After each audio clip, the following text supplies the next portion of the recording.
Hello दोस्तों, नमस्कार, जय हिंद। मैं अरविंद सिसोदिया एक बार पुनः आप सभी का हार्दिक स्वागत करता हूं सत्यगत डिफेंस अकेडमी के ऑनलाइन प्लेटफॉर्म पर।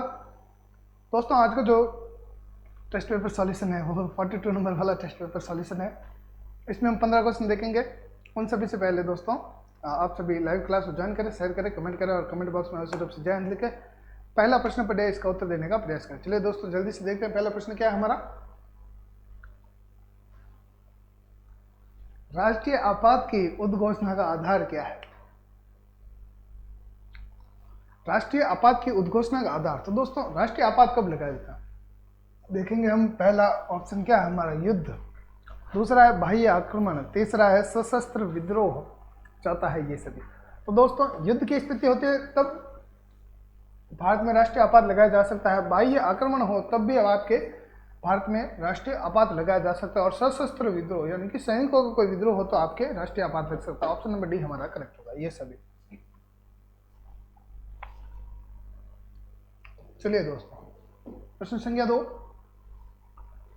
भारत में अब तक कितनी बार आपातकाल लागू किया गया है? बताइए भैया।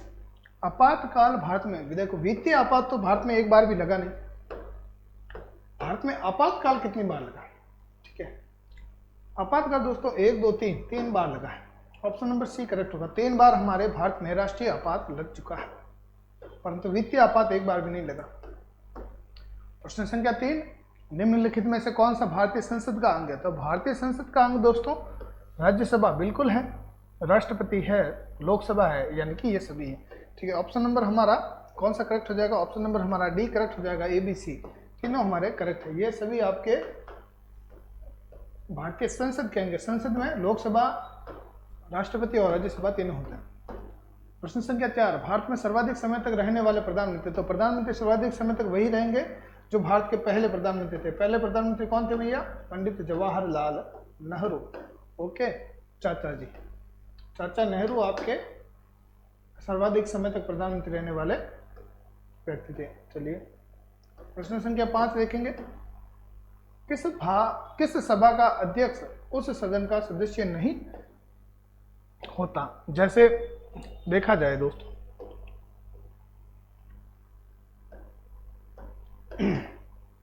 जैसे लोकसभा को ही देख लीजिए, तो लोकसभा का जो अध्यक्ष होता है वो कौन होता है? लोकसभा अध्यक्ष।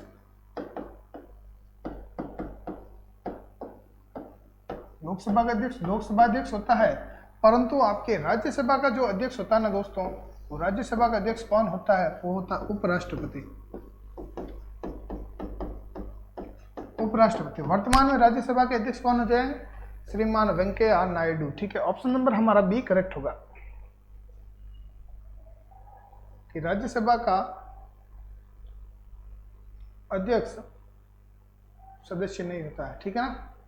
प्रश्न संख्या 6। राष्ट्रपति राज्यसभा में कितने सदस्यों को नियुक्त कर सकता है? तो राष्ट्रपति राज्यसभा में पूछा है ना, तो राज्यसभा में दोस्तों वो 12 सदस्य को नियुक्त करता है। कौन करता है? ठीक है, 10 सदस्य, 2 एंग्लो इंडियंस। राष्ट्रपति राज्यसभा में 12 सदस्यों को नियुक्त कर सकता है। प्रश्न संख्या 7। मौलिक कर्तव्यों को किस समिति की सिफारिश पर जोड़ा गया था? तो मौलिक कर्तव्यों को दोस्तों आपके जोड़ा गया था सरदार स्वर्ण सिंह की समिति रिपोर्ट पर। सरदार स्वर्ण सिंह समिति रिपोर्ट पर आपके मौलिक कर्तव्य को भारतीय संविधान में जोड़ा गया था। उसी प्रकार से देखा जाए दोस्तों, तो बलवंत राय मेहता कमेटी के सिफारिश पर आपके किसको जोड़ा गया था? पंचायती राज विभाग को आपके बलवंत राय मेहता कमेटी के सिफारिश पर जोड़ा गया था। ठीक है, ऑप्शन नंबर इसमें हमारा ए करेक्ट होगा। प्रश्न संख्या 8। सौर ऊर्जा को विद्युत ऊर्जा में परिवर्तित करता है। ठीक है, तो विविध से आपके सवाल आ गया, क्योंकि विविध में भी देखा जाए दोस्तों जीके का अर्थ क्या है? सामान्य ज्ञान। सामान्य ज्ञान में सामान्य जनरल साइंस का भी कोई ना कोई टॉपिक, कोई ना कोई सब्जेक्ट आ सकता है। तो आप आराम से इसका आंसर निकाल सकते हैं कि सौर ऊर्जा, अब सौर ऊर्जा यानी कि सूर्य से जो हमें ऊर्जा मिल रही है उसे अब विद्युत ऊर्जा में बदलेंगे। आपको पता है सौर पैनल लगे होते हैं, उस पैनल पर जब सूर्य की किरणें पड़ती हैं तो वो हमारे घर में लाइटें उजागर करती है। ठीक है, घरों में हो या खेतों में भी कुछ ऐसे खंभे होते हैं जहाँ पर लाइटें होती है, सौर ऊर्जा से चलती है। तो वो किस से चलती है भैया? सोलर सेल से। वो जो सोलर पैनल है उसी को सोलर सेल कहते हैं, और वही आपका इसका करेक्ट आंसर होगा, सोलर सेल। ठीक है ना। सोलर सेल जो है वो सौर ऊर्जा को विद्युत ऊर्जा में परिवर्तित करता है, ये याद रखिएगा। प्रश्न संख्या 9। रासायनिक ऊर्जा को विद्युत ऊर्जा में परिवर्तित करता है। रासायनिक ऊर्जा को विद्युत ऊर्जा में परिवर्तित करता है। तो जैसे देखेंगे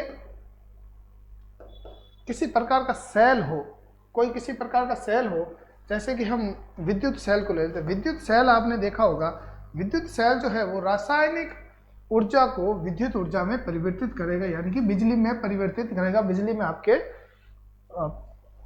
स्थानांतरित कर देगा। कौन? विद्युत सेल इसका करेक्ट आंसर होगा। प्रश्न संख्या 10, भारत रत्न किस क्षेत्र में उत्कृष्ट योगदान हेतु प्रदान किया जाता है? तो भैया भारत रत्न आप ऐसा क्या कार्य करेंगे जब आपको भारत रत्न दिया जाएगा? चलिए देखते हैं ऑप्शन हमारा। तो विज्ञान, बिल्कुल आप विज्ञान के क्षेत्र में यदि बहुत अच्छी ख्याति प्राप्त करते हो तो आपको भारत रत्न मिलेगा, बिल्कुल अच्छी बात है। कला या साहित्य में कोई अच्छी पुस्तक लिखोगे, ठीक है, तो आपको भारत रत्न मिलेगा। जनता की सेवा करोगे, उत्कृष्ट योगदान दोगे आप, तो आपको भारत रत्न मिलेगा। ऑप्शन नंबर डी हमारा करेक्ट होगा।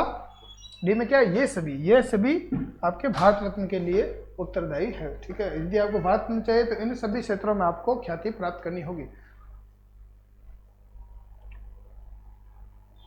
ओके, प्रश्न संख्या 11, भारत रत्न के अलंकरण में कौन सी आकृति निर्मित है? तो दोस्तों भारत रत्न का जो अलंकरण है उसमें आकृति कौन सी है? चंद्रमा की आकृति है, पृथ्वी की है, सूर्य की, या इनमें से कोई नहीं? तो दोस्तों भारत रत्न में आपके सूर्य की आकृति होती है। किसकी आकृति होती है भैया? सूर्य की। ऑप्शन नंबर हमारा कौन सा करेक्ट हो जाएगा? सी ऑप्शन हमारा करेक्ट हो जाएगा।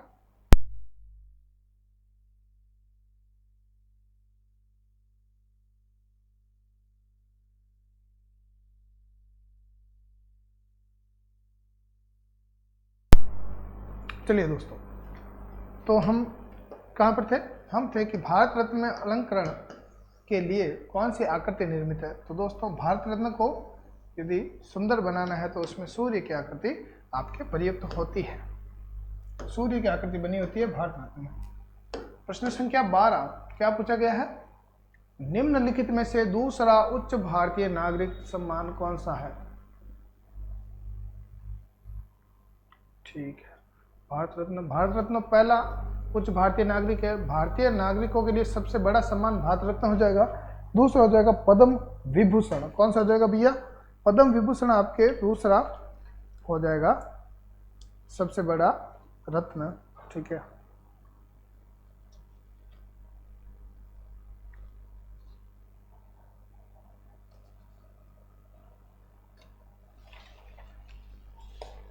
चलिए दोस्तों, पद्म विभूषण हमारा करेक्ट आंसर होगा। ऑप्शन नंबर सी करेक्ट होगा।